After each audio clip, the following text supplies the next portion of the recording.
The sun began to yawn, painting the sky in soft shades of orange and lavender, and in the cozy nook of a giant oak tree, a little squirrel named Squish was feeling a bit restless.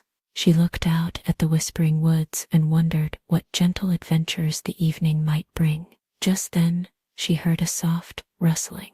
It was her friend Puff the porcupine, whose quills shimmered like 1,000 tiny stars. "I have a wonderful idea," Puff whispered, his voice as soft as a dandelion puff. "Let's visit the Marshmallow Marsh." Squish's eyes grew wide with wonder, and with a happy nod, they set off together into the dimming light. They hadn't gone far when a flash of russet fur darted between the trees. It was Fluff the fox, her tail a soft plume of curiosity. "Where are you off to?" she asked, her voice a gentle murmur. "We're going to the Marshmallow Marsh," Squish replied excitedly. "Oh, may I come?"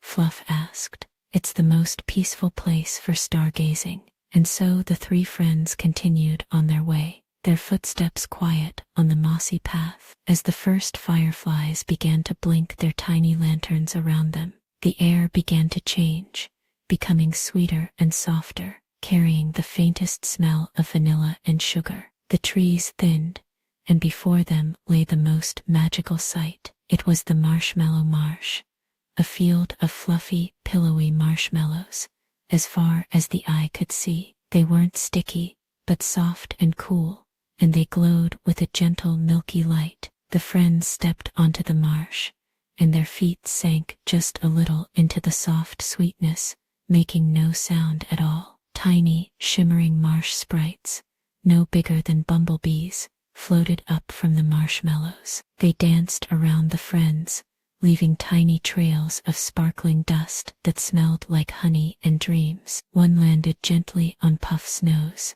and he giggled a quiet, happy giggle. The sprites didn't speak with words, but with feelings, and they poured a sense of deep calm and happiness over Squish, Puff, and Fluff. They found a perfect, soft spot to lie down, nestled between the marshmallow mounds. As they looked up, the sky deepened to a velvety blue, and the stars began to appear. But here, in the Marshmallow Marsh, the stars seemed closer and brighter. They twinkled in time with the gentle rhythm of the marsh sprites' dance, and the Milky Way looked like a river of spilled sugar across the heavens. Fluff pointed a delicate paw. "Look," she whispered, "the stars are singing." And indeed, a soft, hummable tune seemed to drift down from the sky, a lullaby played on the strings of the constellations. It was a melody that told stories of sleepy moons and cozy dreams, and it wrapped around the three friends like a warm, invisible blanket. Squish felt her eyelids grow heavy.